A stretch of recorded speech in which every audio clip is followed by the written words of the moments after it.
Les députés à l'Assemblée nationale sont une gang d'inutiles payés pour se chicaner, s'applaudir de ne pas répondre aux questions, puis se cacher derrière les règles pour rien faire. Je m'excuse, non, non. OK, pas vraiment. Parlons du pouvoir législatif au Québec et le rôle de l'Assemblée nationale.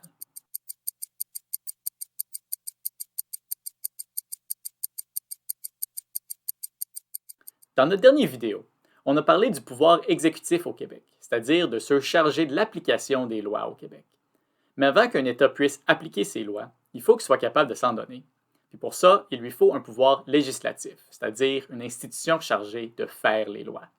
Comme notre pouvoir exécutif, notre pouvoir législatif actuel vient d'une évolution sur plusieurs centaines d'années, remontant à un temps où le pouvoir législatif était le même que le pouvoir exécutif, c'est-à-dire que le roi faisait la loi, point final. Avec le temps, les rois ont réalisé, des fois malgré eux, qu'il y avait un avantage à être bien conseillés à faire des bonnes lois, et que si leur sujet était d'accord avec leur loi, il y avait tendance à régner plus longtemps.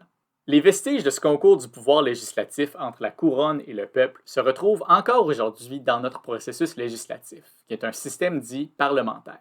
Au Québec, la loi sur l'Assemblée nationale précise d'ailleurs que le Parlement du Québec est formé du lieutenant-gouverneur d'une main et de l'Assemblée nationale de l'autre, et qu'ensemble, le Parlement exerce le pouvoir législatif. Pour en savoir plus sur le rôle du lieutenant-gouverneur, du premier ministre et du Conseil des ministres, vous pouvez écouter notre dernière vidéo sur le pouvoir exécutif. Si le premier ministre et le Conseil des ministres sont en théorie nommés par la couronne, les députés de l'Assemblée nationale, eux, sont élus directement par les citoyens votants. En fait, le premier article de la loi sur l'Assemblée nationale prévoit que l'Assemblée nationale se compose des députés élus dans chacune des circonscriptions électorales établies conformément à la loi électorale. Comme leur mandat leur vient directement de la population, les députés sont le plus libres possible de l'influence de la couronne. C'est même inscrit à l'article 44 de la loi sur l'Assemblée nationale, qui dit clairement qu'un député jouit d'une entière indépendance dans l'exercice de ses fonctions. Pour assurer leur indépendance, la loi leur donne entre autres une immunité à toute poursuite ou arrestation pour leurs paroles et actes parlementaires. L'Assemblée nationale se gère elle-même. Alors, la toute première tâche que l'Assemblée nationale doit faire après une élection, c'est de choisir un député comme président de l'Assemblée nationale. Choix qui se fait par des rondes de vote secret des députés jusqu'à ce qu'un candidat à la présidence remporte la majorité. Le président, c'est un peu comme un arbitre. Il doit être neutre pendant les débats et son rôle, c'est de décider, suivant les règles de l'Assemblée nationale, qui a le droit de parler et si les propositions des députés sont conformes aux règles.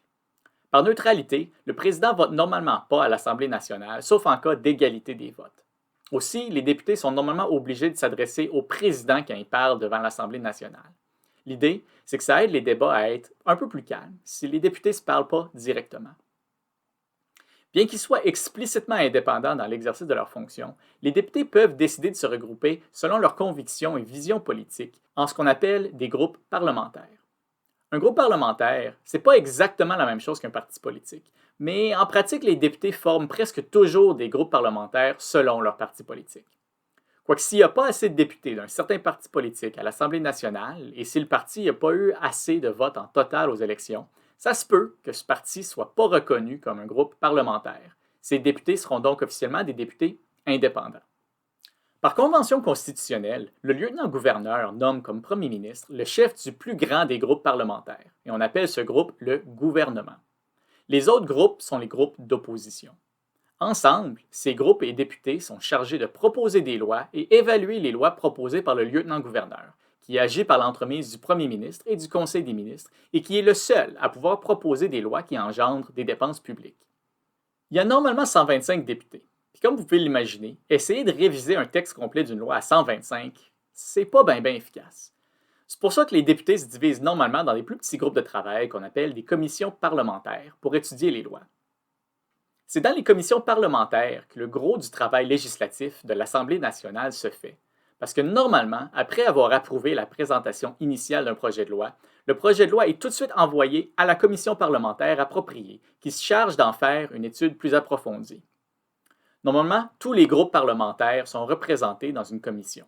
Et chaque commission a sa propre présidence et peut décider d'inviter des experts ou des témoignages pour aider à évaluer les projets de loi. Il y a en gros 3 types de commissions parlementaires: les commissions permanentes, les commissions spéciales et la commission plénière. Les commissions permanentes ont un mandat précis, défini d'avance dans les règlements de l'Assemblée nationale. Il y a une commission de l'Assemblée nationale qui contrôle les règles de l'Assemblée nationale et coordonne les autres commissions. La commission de l'administration publique qui vérifie les contrôles des finances par le gouvernement. Et ensuite, les commissions sectorielles, dont chacune a un mandat particulier lié à un secteur d'activité de l'État. Mais si un projet de loi ne rentre pas bien dans les cordes d'une commission permanente, les commissions spéciales peuvent être formées, au besoin, par l'Assemblée nationale.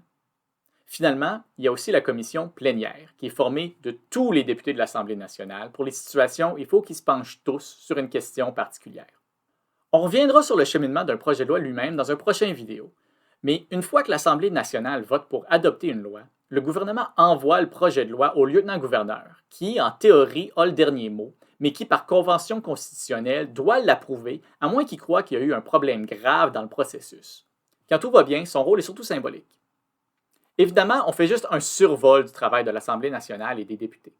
L'Assemblée nationale exerce aussi plusieurs autres rôles sociaux, politiques, culturels, mais vous en avez maintenant un aperçu de l'essentiel de son rôle dans le pouvoir législatif. Comme toujours, si vous voulez en ajouter ou en discuter, partagez cette vidéo et laissez vos commentaires sur le pouvoir législatif au Québec, partout où vous voulez. La parole est à vous.